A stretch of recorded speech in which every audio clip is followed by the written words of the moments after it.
Merci de votre fidélité au programme de Gangan TV. Un plaisir pour moi de vous retrouver encore dans cet autre numéro de Café Débat, l'émission qui donne la parole à ceux qui veulent la prendre en vue d'impacter l'opinion. Nous parlons encore politique, mais aussi de processus électoral. Vu que la CENI a finalement fini sa retraite à Kindia, qui se basait sur la capitalisation des élections communales et les activités à planifier en vue des élections législatives en cette année 2019. Qu'est-ce que l'opposition républicaine retient de tout ça? En tout cas, ce n'est pas du tout reluisant de sa part à 100%, puisqu'hier, elle a donc, au sortir d'une plénière, indexé une sorte de lenteur ou de mauvaise foi chez la CENI. Pour en parler, je reçois sur ce plateau Honorable Dembo Sila. Il est député de l'UDG, il était donc l'un des représentants de l'opposition républicaine du côté de Kindia à cette retraite de la CENI. Honorable, bienvenue dans cette émission Café Débat. Merci, bonsoir monsieur. Merci surtout de la disponibilité. Oui, je vous remercie également. Alors je rappelle qu'avec Honorable Dembo, on va aussi parler d'autres sujets et justement il s'agit d'abord de la condamnation de 7 membres du Front national pour la défense de la Constitution à Kindia.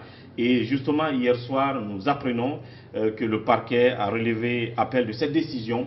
Ça, c'est après que justement les avocats de 7 condamnés donc ont attaqué cette décision. Déjà, quelle réaction vous avez face à cet avis contraire du parquet? Parce que votre parti est aussi, en étant membre de l'opposition républicaine, ricochet, membre du Front national de défense de la Constitution. Oui, je vous remercie beaucoup. En ce qui concerne l'attitude du parquet général, ça me donne une certaine fierté aujourd'hui quant au comportement de nos agents, de justice, des magistrats. Parce qu'en fait, le judiciaire est une institution indépendante, normalement indépendante de l'exécutif, indépendante du législatif. Ce qu'on aimerait voir, surtout que le judiciaire crée l'équilibre, même l'assurance dans l'esprit de nos concitoyens.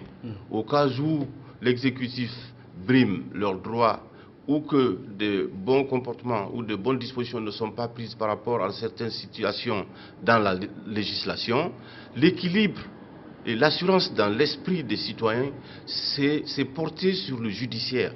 Parce que c'est là où on dit le droit. Alors quand le procureur général pose un acte comme ça, moi je suis fier de ça. Parce qu'à l'origine, je suis du corps de la magistrature, mais bien sûr, à cause de ces dysfonctionnements et des dénis de justice qu'il y avait beaucoup qui étaient caractéristiques du système judiciaire dans les temps, ça continue bien sûr, mais c'est un peu amélioré. Mais dans les temps, vers les années 81-82, moi j'étais obligé en tant que procureur à Kindia, à Mamou, de démissionner. D'autant plus que je ne voyais pas vraiment de perspective d'application et de défense des droits des individus. Alors, le juge de Kindia a été excessif. Excessif. Il a été excessif dans son verdict. D'autant plus que tout ce que nous avons appris, même ceux qui ont assisté à l'audience qui était dans la salle, ils ont dit, là ils n'ont pu montrer à l'audience que des t-shirts que les gens voudraient présenter ou porter et se présenter dans le stade. Ça veut dire qu'ils n'avaient même pas porté les t-shirts. On nous rapporte de sources concordantes que d'ailleurs c'est aux abords du stade que ces jeunes ont été fouillés, on a fouillé dans leurs sacs et on a trouvé déjà les t-shirts avec ces inscriptions-là. Ceux qui ont obligé les jeunes à ouvrir leurs sacs ont déjà porté atteinte à leurs droits individuels. Ils n'avaient aucune autorisation parce qu'on ne leur avait pas signalé que dans le sac des jeunes, il y avait quelque chose qui était nuisible à la paix, qui était nuisible à la sécurité. Mais alors, quand ils fouillent, ils trouvent encore des t-shirts, à cause de cela, on les transporte directement en prison. C'est vraiment un déni de justice, un déni de droits des individus. Donc, et vouloir les punir, encore les condamner à 3 mois de prison, c'est excessif. Même si... Parce que le fait d'avoir des t-shirts sur lesquels est écrit un slogan qui ne soit pas je veux dire, favorable au pouvoir Oui. ou aux gens qui ont une organisation à côté, Oui. ne méritent pas qu'on leur inflige une telle peine de 3 mois. Ce n'est pas une infraction. Ce n'est pas une infraction. Le fait d'avoir tel. ça en tant que tel, ce n'est pas une infraction. D'autant plus que le président lui-même a dit que la question que les promoteurs sont en train de poser, il a dit qu'il faut qu'il écoute les gens. Alors il ne va pas écouter seulement les promoteurs. Il va être obligé, le système, d'écouter ceux qui sont contre. Alors, quand ceux qui sont contre veulent s'exprimer, on les brime, on les disperse, on les arrête, on les enferme, puis on les condamne. Et ces jeunes qui sont condamnés à cause de l'expression de leur droit à 3 mois d'emprisonnement et à une amende, même si c'était de 10 000 francs, ce n'est pas normal, c'est excessif. Donc le juge a rendu un jugement qui n'en vaut pas la peine. Parce qu'il ne peut pas, je ne sais pas ce qu'il a dit à l'audience là-bas, mais je voulais savoir, il a qualifié ça de quelle infraction. D'autant plus que le fait d'avoir dans son sac des t-shirts qui portent certaines inscriptions, et le fait que des gens, parce qu'ils sont plus forts que ces jeunes, viennent par la force ouvrir leur sac, et tout ce qui peut contenir donc parce qu'on dit qu'ils sont venus jusqu'au niveau du cordon de sécurité, oui, avant l'accès au stade. Oui. Et donc les fouilles qu'on faisait à ce niveau-là, c'est là qu'on a découvert qu'ils ont ces t-shirts dans leur sac. Oui. Donc on suppose qu'ils voulaient rentrer au stade avec ces t-shirts contenus dans le sac. À un moment donné, pour les sortir, peut-être que cela aurait eu pour conséquence un trouble à l'intérieur du stade. Mais même ça, vous pensez que cela ne mériterait pas? Ce n'est pas constitutif d'infraction. Peut-être à l'extrême, ce qu'ils pouvaient, c'était de confisquer à leur niveau ces t-shirts et de laisser des citoyens libres accéder au stade parce qu'ils ont le droit d'y être et peut-être d'exprimer autre opinion que celle que leurs compatriotes qui ne voient pas les choses de la même manière expriment. Ce n'est constitutif d'aucune infraction.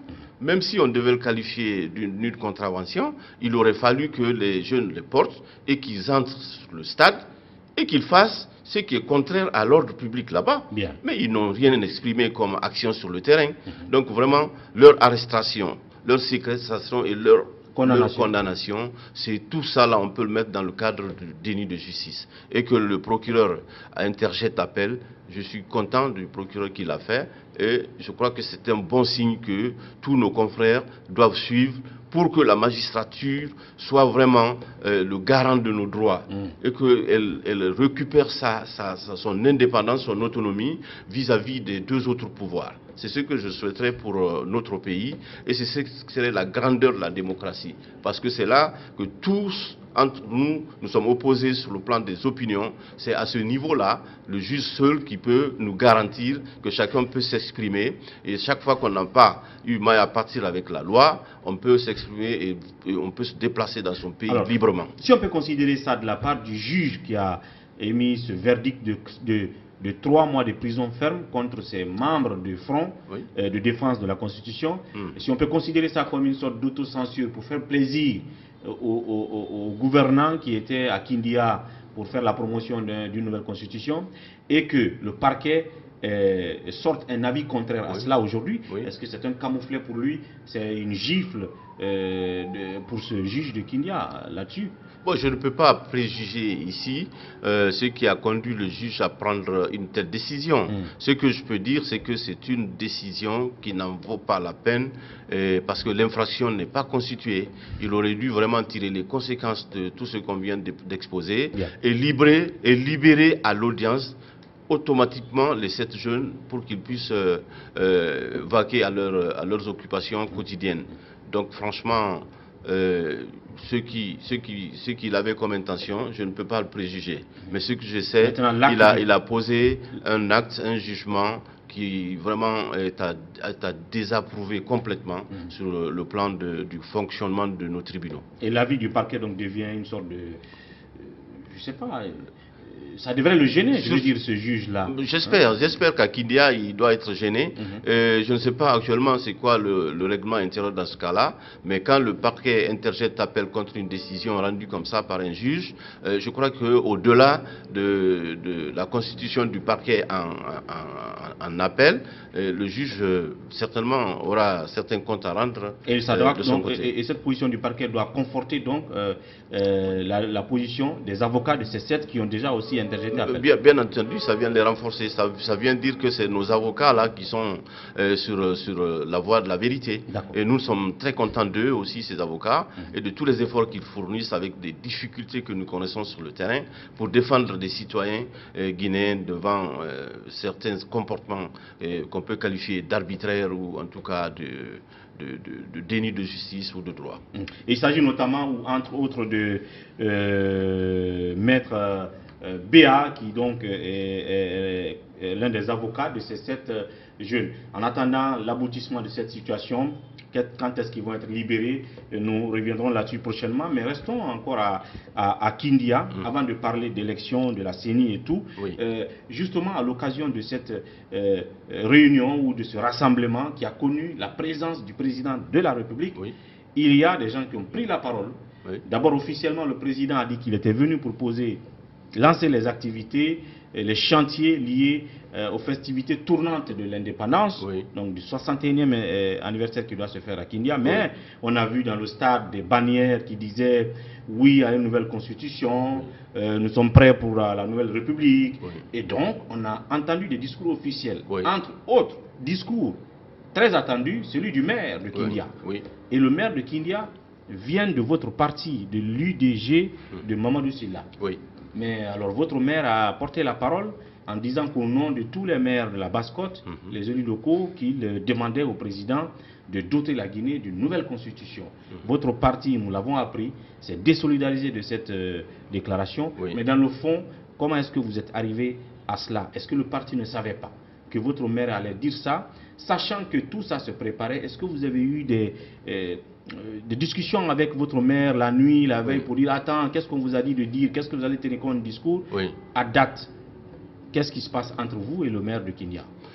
Bien sûr, le mardi déjà, j'étais à Kindia, dans le cadre de l'atelier de la CENI. J'ai eu des échanges téléphoniques avec le maire, comme avec les 4 autres fédéraux et leur coordinateur de Kindia. Le maire ne m'a pas dit qu'à l'occasion de la visite du chef de l'État, c'est lui qui va s'adresser au nom de la population de Kindia ou au nom de n'importe quel conglomérat.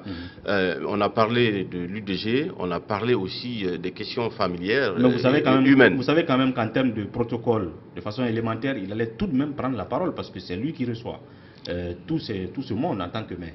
Oui, bien sûr. Dans les conditions normales, je sais que protocolairement, il va prendre la parole. Bon. Mais lui et moi, nous ne sommes pas entretenus sur cette question. Sur le contenu de son discours. Non, sur cette question de prise de parole. Parce qu'il ne me l'a pas dit et ce n'est pas ça que j'ai privilégié moi. J'ai tout de suite là réuni jusqu'à 22 h les 4 fédéraux et le coordinateur et je lui en ai parlé. Parce que depuis qu'il est élu, il est membre honoraire du bureau politique national. Donc je l'ai fait part de ma présence là. Nous n'avons pas parlé de ce meeting-là et de quelques discours qu'il aurait tenu là-bas. Mais si déjà j'estime qu'il était informé, il aurait eu dans nos conversations, il aurait dû m'informer. Je dois prendre la parole pour accueillir le président de la République, ce qui est tout à fait normal.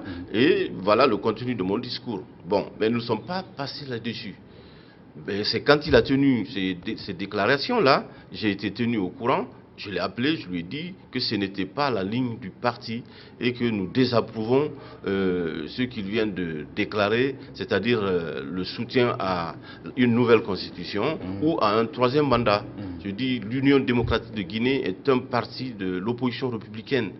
Et nous sommes aujourd'hui fondateurs du Front national pour la défense de la Constitution, et les deux agissant sur le terrain pour aujourd'hui défendre la démocratie et travailler pour une alternance pacifique et démocratique en Guinée.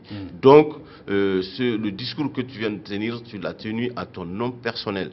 Et je tiens que tu informes l'opinion nationale que tu l'as tenu à ton nom personnel, pas du parti. Et nous, en ce qui concerne le parti, nous allons te désapprouver. Maintenant, je le fais en personne, mais je vais adresser tout de suite là un message au bureau politique à Conakry. Effectivement, ceux-ci sont réunis le dimanche et ils ont publié officiellement la désapprobation du parti en ce qui concerne le discours qui a été tenu ou la partie du discours concernant une nouvelle constitution.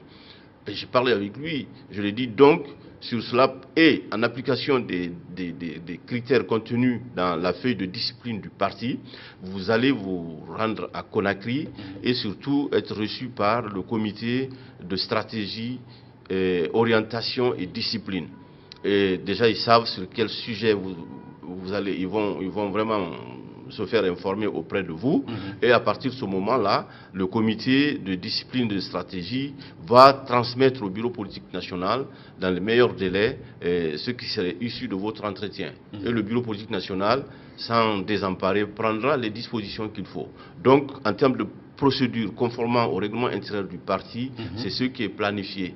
Et donc, il est attendu dans les jours qui suivent pour que cette procédure-là fasse son cours et que nous puissions sortir de cela la décision du parti. Est-ce que vous pensez que malgré que le maire de Kindia soit de votre parti, de l'UDG, qu'il est réellement dans le parti, qu'il est réellement sur la ligne du parti? Parce que déjà avant le discours qu'il a tenu au stade, la veille, il a interdit la manifestation du Front National de Défense de la Constitution, dont votre parti est membre, dont il est donc membre. Déjà, les prémices étaient là. De ce fait, est-ce que le monsieur ne vous échappe pas en tant que membre de votre parti et maire de Kindia? Bon, vous savez, pour l'homme, il faut que l'homme parle ou qu'il pose des actes pour qu'on puisse se rendre compte de quelle est son orientation.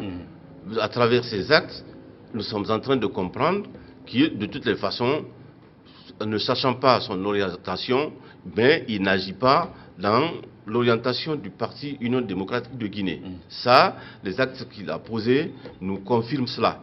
Et les dispositions que nous allons prendre par rapport à lui, c'est dans ce cadre-là.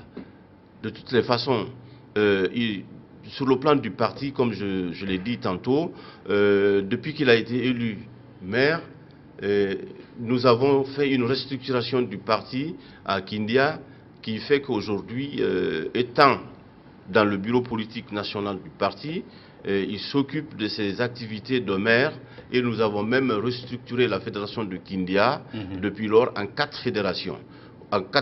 Nous avons aujourd'hui 4 fédéraux qui agissent sur le territoire géopolitique de Kindia et tous ils ont un coordonnateur qui règle tout ça et qui est en contact avec les structures supérieures du parti à Conakry. Donc dans ce cas-là, le parti fonctionne très bien à Kindia sur la base de ses idéaux politiques, c'est-à-dire ancrés dans les principes de l'opposition démocratique. Mais déjà, là, on n'a aucun souci. Déjà, quels sont les arguments du maire quand vous l'avez interpellé? Est-ce qu'il assume de dire « oui, c'est moi qui ai dit, j'assume, c'était mes propos » ou est-ce qu'il a trouvé des arguments pour échapper, du genre « je devais quand même le dire parce que ce sont les maires qui m'ont mis ça dans la bouche ». Il m'a dit qu'il a été choisi comme ça, sur le tas à la tribune pour qu'il parle au nom des maires. Et que le maire, dans son message, lui avait demandé que l'affaire de la Constitution devrait être contenue dans son message. D'accord. Alors, je lui dis, tu n'as pas trouvé, tu sais bien que dès que vous parlez de la Constitution, la nouvelle Constitution, ça c'est déjà opposé aux principes fondamentaux de l'UDG. C'est là que tu devais décliner, parce que n'importe quelle personne pouvait parler en ton nom, et tu pouvais trouver tous les arguments qu'il faut pour décliner donc cette offre-là. Sinon, tu n'es pas obligé. Quand c'est un discours que tu dois lire, tu peux lire le discours, le contenu du discours écrit. Mais connaissant la position de ton parti, nous avons agi dans cette philosophie-là pendant la campagne électorale qu'il a amené là-bas comme conseiller puis comme maire, il connaît dans quel bord l'UDG a évolué et évolue. Et puis c'est un monsieur qui a fait 2 législatures de cette année à l'Assemblée nationale. Il a l'expérience politique qu'il faut. Donc si avec tout cela, il accepte non seulement de porter le message, et moi il me dit qu'il était obligé, c'est parce que c'est toute la population de Kindia qui a souhaité que le contenu du message soit cela. Parce que tous les maires de la Basse-Guinée ont souhaité que le contenu du message soit cela. Et en tant que le maire qui reçoit, il est obligé de porter le message de ces 2 collectivités, c'est-à-dire la population de Kindia et le collectif des maires. Pour l'instant, c'est l'argument qu'il a. Voilà, pour lui, c'est le message qu'il a porté en tant que celui qui a reçu le président de la République. Mais quand il se replace dans son parti qui est UDG, il ne partage pas. Je dis ça, c'est antinomique, on ne peut pas.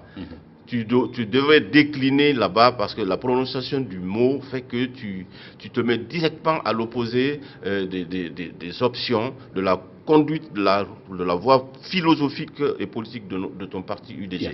Donc on n'est pas d'accord avec toi. Et vous avez vu la réaction de tous les maires en tout de cas la Basse-Guinée. Non, ils sont en train.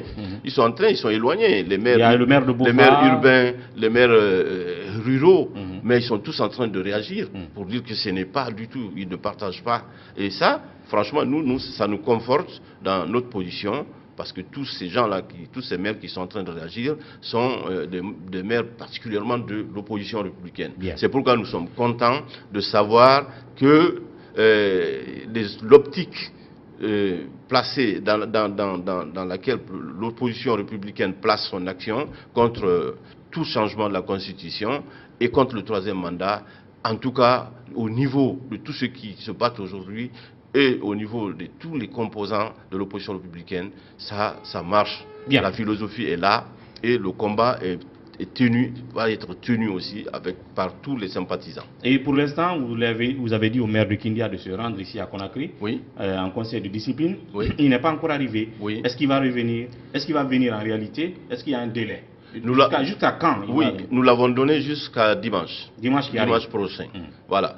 Et nous l'avons indiqué au niveau de quelle structure il va se présenter. Parce que c'est pour la première fois qu'il va se présenter devant cette structure. Mais cette structure est déjà prête pour le recevoir. Et ce n'est pas de la blague, je vous assure. Bien. On verra donc la suite de tout ça, en tout cas de cette cuisine interne de l'UDG, l'Union démocratique de Guinée, de Mamadou Sylla, il faut le rappeler, parti dont relève le maire de Kindia, qui a tenu le discours que vous avez tous suivi à Kindia et qui fait objet de ces débats à l'interne du parti. Nous suivrons la suite de tout ça à partir de lundi, quand le maire de Kindia passera devant le conseil de discipline du parti. Et là-dessus, on va observer la pause et derrière on se retrouve pour continuer notre émission.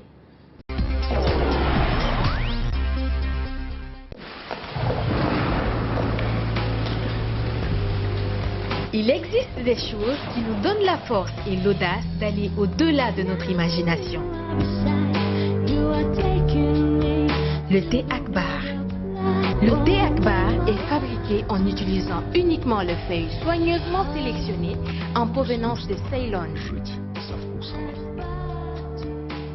La qualité du thé Akbar a été évaluée selon les normes les plus strictes par des experts en dégustation qui se sont appuyés sur près d'un siècle d'expertise dans ce domaine. Premier producteur de thé, vous pouvez faire confiance à la famille Akbar pour vous garantir votre santé. Seule la meilleure tasse de thé peut vous procurer de la fraîcheur. Thé Akbar, le leader mondial.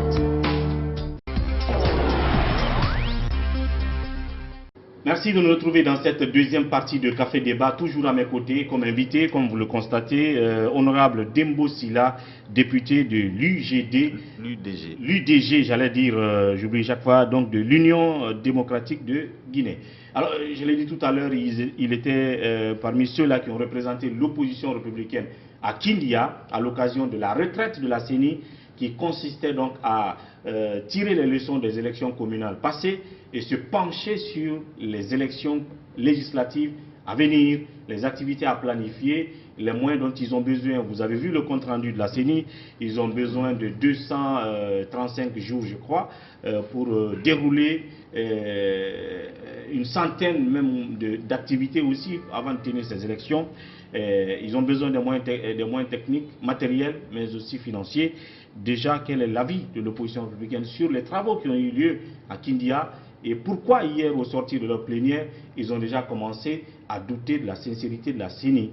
Oui, honorable là-dessus, vous étiez à Kindia. Oui, j'étais à Kindia. La CENI vous a invité. Déjà, est-ce que vous avez apprécié la démarche de la CENI qui a consisté à impliquer tous les acteurs pour une question de transparence, oui, avant qu'on ne parle des autres aspects? Oui, bien sûr, j'ai vraiment apprécié d'abord l'invitation de tous les acteurs politiques par la CENI à Kindia.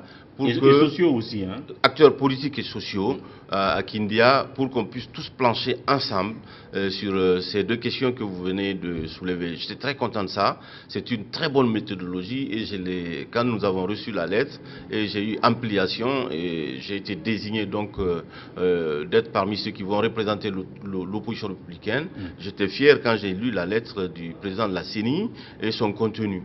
J'étais fier des thèmes fondamentaux qui étaient là-bas, c'est-à-dire notamment la capitalisation des élections communales et travailler pour sortir un projet de chronogramme pour les élections législatives 2019. Alors quand j'ai vu ça, c'est écrit par la CENI, en lisant la correspondance, j'étais fier. Je me suis dit, voilà, certainement, Dieu nous a dotés d'une CENI qui va prendre ses responsabilités et qui va faire en sorte que le peuple de Guinée soit libéré de ces stress de questions électorales. Donc j'étais très content déjà sur l'invitation qui a été lancée à tous ceux qui comptent et tous ceux qui peuvent apporter quelque chose dans la planification de cette activité-là. Et vous arrivez à Kindia, ça a pris presque une semaine ou quelques 5 jours. 5 jours. Alors oui, qu'est-ce que vous pensez des résultats des travaux? Parce que vous avez parlé de chronogramme provisoire, hein? Oui. Donc on s'était dit que ce serait un chronogramme qui est issu d'une sorte de consensus, puisque vous étiez là. Oui. Alors, qu'est-ce qui s'est passé, les résultats présentés? Est-ce que vous avez abordé tous les sujets attendus? Oui. Nous, en tant qu'opposition républicaine, ce qui nous concernait et nous intéressait, c'était les deux thèmes-là. Alors, puisque nous savons, jusqu'à présent, on n'a pas terminé les élections communales. Jusqu'à présent, on n'a pas encore installé les conseils de quartier et les conseils de district, ainsi que le conseil régional, c'est-à-dire les conseils régionaux. Le processus est toujours bloqué. Alors, dire que nous allons aller pour la capitalisation de tout cela, on était content. Et l'autre volet, c'est le chronogramme. Bon, mais j'avoue que nous, en tant qu'opposition républicaine, nous sommes sortis là-bas insatisfaits. D'accord. Et vous avez vu, c'est ce que notre chef de file, Elhadj Cellou Dalein Diallo, a porté à l'attention de toute la communauté nationale et internationale hier, à l'issue de notre réunion. Alors pourquoi? Nous avons passé les 3 jours, on a parlé de thèmes concernant vraiment l'organisation ou le fonctionnement interne de la CENI. Donc l'avant-dernier jour, le dernier, devrait être réservé à ces 2 points qui étaient des points fondamentaux.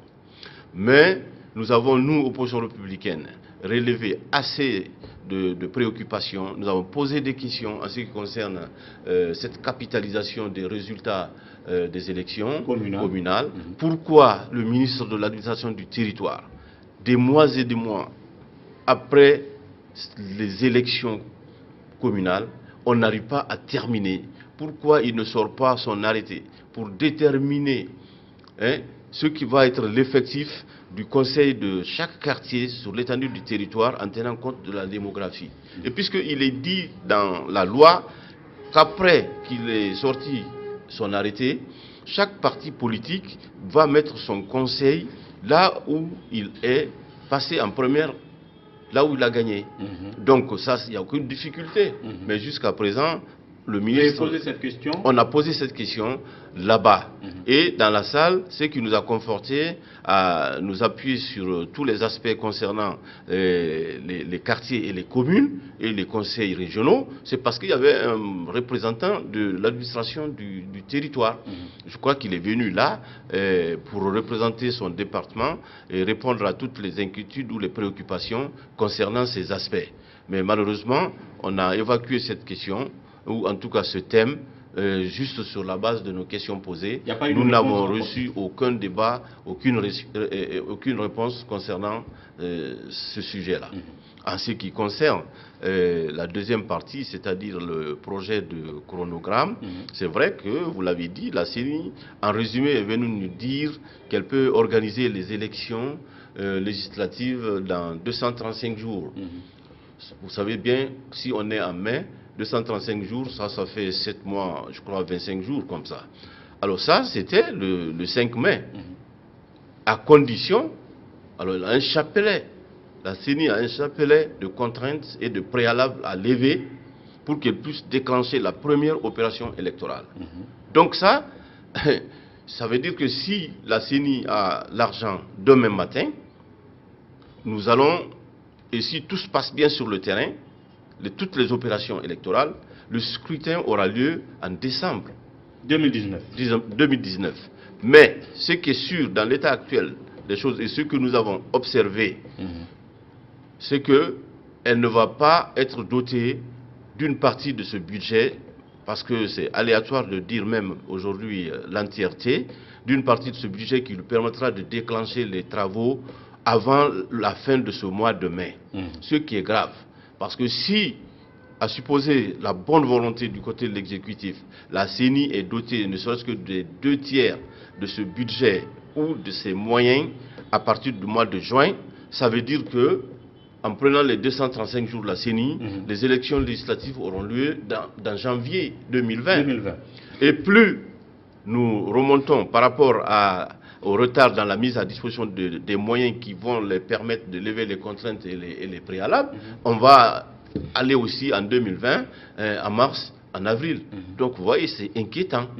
C'est pourquoi, de ce que j'ai observé, toutes les fois que des membres de la CENI sont venus à des rencontres auxquelles j'ai participé, ils ont exposé des cas concernant leur activité, j'ai trouvé des gens experts, des gens valables, techniquement, qui maîtrisent leur domaine. Mais ce que je pressens, c'est que administrativement, aujourd'hui, ils se sont complètement mis sous la hiérarchie de l'exécutif, alors qu'on leur dit qu'ils s'appellent Commission électorale nationale indépendante. Il faut qu'ils aient le courage, parce que nous sommes là, le peuple est là. En tout cas, nous, de l'opposition, on est là pour les soutenir.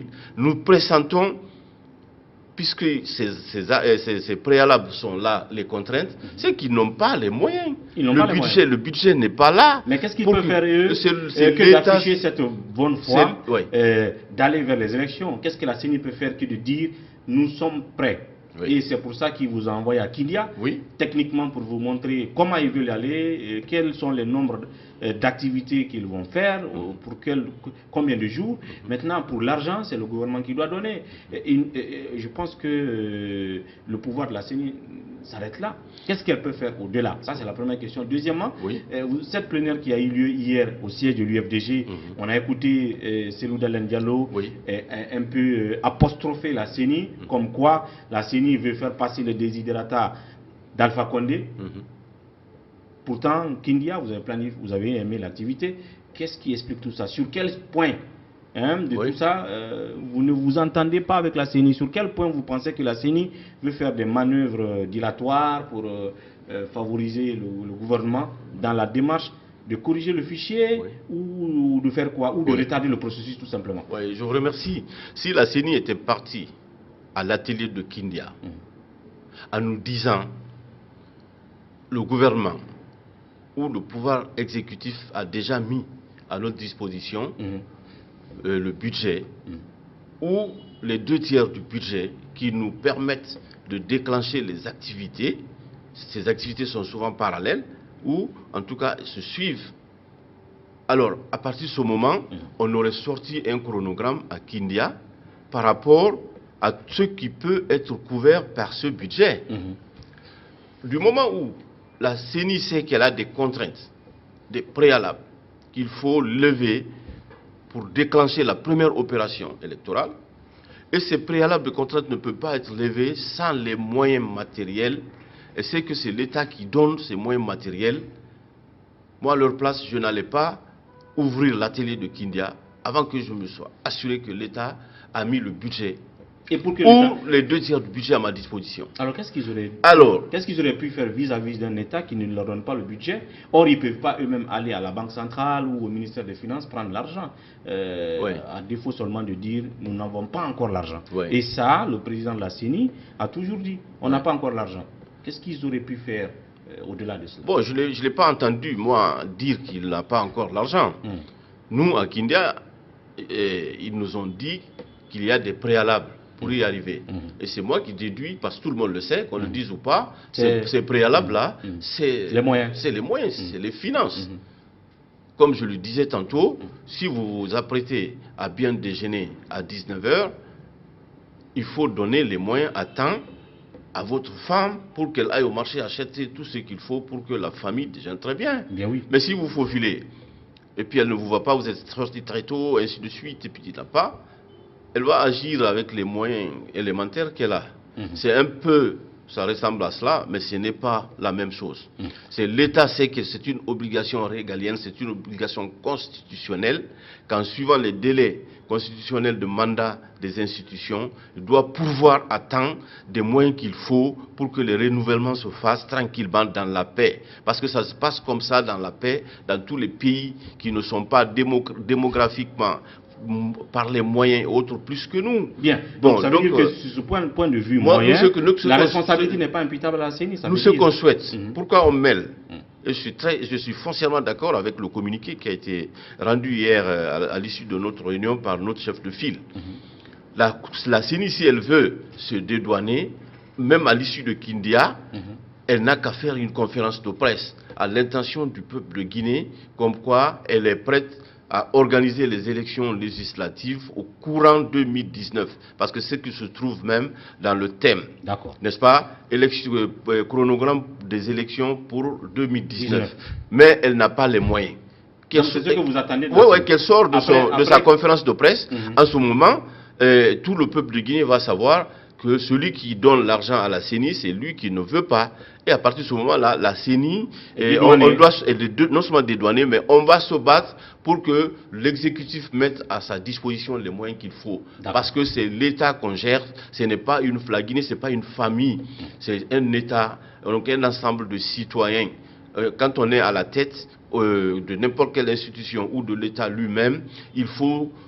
on est soumis aux obligations et des exigences liées à la loi. Ce n'est pas au désirata des individus. Bien. Alors techniquement maintenant, sur quoi vous ne partagez pas les démarches de la CENI, au-delà de l'affaire de moyens, mais au vu des activités qui sont planifiées, est-ce qu'il y a des activités sur lesquelles vous n'êtes pas d'accord avec la CENI en termes de méthodologie pour dérouler ces activités-là, qui sont, je crois, au nombre de 170 ou 50 et quelques.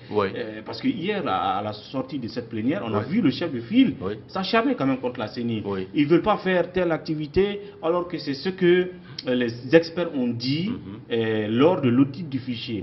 Alors, quelle est cette activité-là que la CENI ne veut pas faire et que les auditeurs ont pourtant prescrite dans le rapport d'audit? D'abord, ce sur quoi on a pu, à Kindia, dissuader la CENI sur une démarche qui allait être parallèle et contraire aux recommandations du rapport, c'est que la CENI a voulu nous faire prendre que, en attendant qu'elle mette effectivement en route toutes les recommandations, elle souhaite établir des fiches de contrôle et envoyer son personnel et des assistants sur le terrain, sur l'étendue du territoire, pour essayer d'identifier les gens qui sont concernés par les banques d'empreintes, ou en tout cas les fictifs. Les gens qui ne sont pas dans les normes, dans le Voilà, fichier. Nous avons dit que ce n'était pas une opération justifiable, et ce n'était pas une opération qui était bonne. Et qui était recommandée par les experts. Non seulement ce n'est pas recommandé par les experts, mais ça ne fait que bouffer dans le budget Alors qu'aujourd'hui, tout ce qui fait qu'elle ne travaille pas à la CENI, c'est parce qu'elle n'a pas les moyens. Bien. Alors, elle-même, elle a compris ça. Et dans les débats, on est revenu, nous, on leur a dit une chose. Pour que la CENI elle-même, pour que vous ne vous créez pas de problème, nous avons été tous d'accord, même en présence des partenaires techniques et financiers, lors de la 24e session du comité de suivi, que, compte tenu de l'état désastreux de notre fichier électoral, avant toute chose, il faut d'abord recruter des experts pour que ces experts fassent l'audit du fichier. Nous avons pris des experts nationaux et internationaux ont été pris avec l'appui même de l'organisation de la francophonie, de l'Union européenne, et tous les partenaires. Et c'est eux qui ont fait l'audit de ce fichier. Ils ont travaillé, ils ont fait l'audit du fichier. Et il a été convenu que le résultat de l'audit s'impose d'abord à la CENI et à nous autres, tous les autres acteurs. Bien. Vous voyez? Alors quand ce résultat sort, moi j'ai dit, à la place de la CENI, considérant tout ce que je viens de vous dire, moi CENI, je n'ai plus de problème. C'est le rapport d'audit que je mets en face.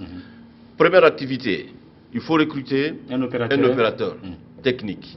Moi je dis à l'État, maintenant, je mets en œuvre la première activité, c'est ce que ça me coûte. Vous mettez à disposition. On recrute, lui il vient, et puis il fait son boulot. Vous voyez? Recommandation, la première recommandation que les auditeurs eux-mêmes ont appelée recommandation numéro 1. Recommandation forte numéro 1. Tous les électeurs guinéens passent devant les machines. Sur ce point-là, vous pensez que la CENI ne veut pas faire le travail comme les experts l'ont dit? Elle veut trouver sa façon de corriger ça, de faire ce travail? Oui, d'abord, de toute façon, nous ne serons jamais d'accord. Nous ne serons jamais d'accord. Nous, le canevas, c'est le rapport. Et la CENI, si elle veut se faciliter le travail aussi, elle n'a qu'à mettre le rapport des auditeurs en face et puis dérouler les recommandations. Bien. Et voir de qui relève telle recommandation. Est-ce que c'est telle partie qui doit défrayer les moyens pour ça, qu'elle prenne ça? Je crois qu'elle serait dans le chronogramme et elle pourra sortir vraiment un bon programme qui nous aidera à faire que de la première activité électorale jusqu'au scrutin, on soit dans 2019. C'est très facile de le faire.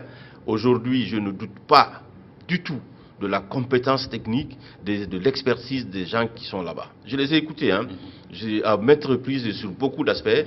Vraiment, c'est des gens qui maîtrisent. Il y a une certaine expertise en Ils ont une matière. expertise. J'ai vu une dame qui expose souvent au nom de la CENI, à maintes reprises au comité de suivi comme à Kindia, mais elle est vraiment experte. Donc je sais qu'il doit y en avoir d'autres comme ça là-bas. Et si on donne les moyens à ces personnes-là, même les délais les délais théoriques qu'ils nous ont exposés pour évacuer chaque opération, je suis sûr s'ils ont les moyens matériels, techniques adéquats, ils vont le faire peut-être dans la moitié de ces délais. Et nous serons toujours dans 2019. Mais tout le problème, le cordon, c'est les finances. Donc l'État n'a qu'à mettre les choses à la disposition de la CENI. On sait que la CENI, sur le plan vraiment des documents, la programmation, c'est bien fait, c'est évident. Mais pour le mettre en application, elle-même dit qu'il faut les moyens. Et qui donne les moyens là? C'est le gouvernement. C'est le gouvernement. Et, je ne sais pas, peut-être qu'ils ont adressé des correspondances qui ont été répondues ou qui sont restées sans réponse. Je ne peux rien dire sur ça parce que ça, c'est interne. Mais ce que nous sentons, quand quelqu'un doit faire le travail de tout le monde, il dit je suis prêt à faire ce travail-là. Mais tel doit me donner les moyens pour le faire. Il ne l'a pas fait. Mais le retard dans le travail, là, il ne faut pas aller chercher ailleurs. C'est celui qui doit donner les moyens. Donc aujourd'hui, tout le problème de retard dans la tenue des élections ici, c'est l'État, c'est l'exécutif. Voilà. Et donc la CENI devrait en ce moment essayer se désengager dans cette affaire en disant à la face des Guinéens qu'elle est prête et que l'État, le gouvernement ne lui a pas encore donné les moyens. Oui, à leur place, je ferai une conférence de presse. Bien. Au retour de Kindia, je ferai une conférence de presse. Parce que c'est des gens autonomes, c'est des gens indépendants. Bien. Ils sont là-bas pour leurs 5 ans. Personne ne les enlèvera là-bas. On se battra, on veille, tout le monde veille sur leur intégrité là-bas. Et leur indépendance. Et leur indépendance. Mais il faut qu'ils se dédouanent de toute autre force subterfuge, hein, et qui se dédouanent de ça. Ils sont là pour les 5 ans, on les garantit ça. Personne ne peut les enlever là-bas. Donc ils prennent, comme on disait des magistrats tout de suite là. Franchement, le juge d'instruction, s'il y a quelque chose, saisissez-vous de ça et puis rendez la justice. Aujourd'hui, avec le développement de la presse, on va être informé. S'il y a une menace, tout le monde va se lever pour garantir votre indépendance judiciaire. La même chose à la CENI aussi. Bien. On a dit Commission nationale indépendante électorale. Ils sont là pour 5 ans. Même ta structure qui t'a envoyé là-bas ne peut plus rien. On a dit même d'être indépendant de cette structure-là, pour que vous rendiez quelque chose dans le bénéfice inclusif de l'État seulement et de la nation. C'est tout. Donc vraiment, moi, à leur place, comme je suis dans la Commission nationale indépendante pour 5 ans, l'élection qui aura lieu dans ces 5 ans-là, je ne regardais le visage d'aucune institution nationale, que ce soit le législatif, l'exécutif ou le judiciaire. En tant que CENI, je programme. Si je n'ai pas les moyens à temps, j'informe le peuple comme quoi on devait mettre les moyens. Alors si je suis en retard, c'est parce qu'on n'a pas mis les moyens. À partir de ce moment-là, leur responsabilité est dégagée. Et nous allons savoir à qui il faut faire face. Le peuple va savoir à qui il faut faire face et qui doit soutenir et supporter la responsabilité. Bien. Alors la CENI fera-t-elle cette conférence de presse après la retraite de Kindia pour dire à l'ensemble des Guinéens, après les travaux techniques à huis clos à Kindia, qu'elle n'a pas encore les moyens pour être dans le temps des 235 jours. Est-ce qu'elle tiendra ce point de presse? On verra dans les jours à venir. Et est-ce que le gouvernement de bonne foi et de bonne volonté va réagir ces jours-ci, voire même la semaine-là, pour mettre les moyens à disposition de la CENI, pour qu'on soit dans le temps de 2019? Là aussi, tous les regards sont vers le ministère du Budget, le ministère des Finances, pour cela. Voilà. En attendant, on ne peut qu'observer ce qui s'est déjà passé. Merci, honorable, d'être passé. À très bientôt. Merci. Merci vraiment. Bye. À vous, merci de votre fidélité et de votre attente. À demain pour un autre numéro de Café Débat. Portez-vous bien. Au revoir.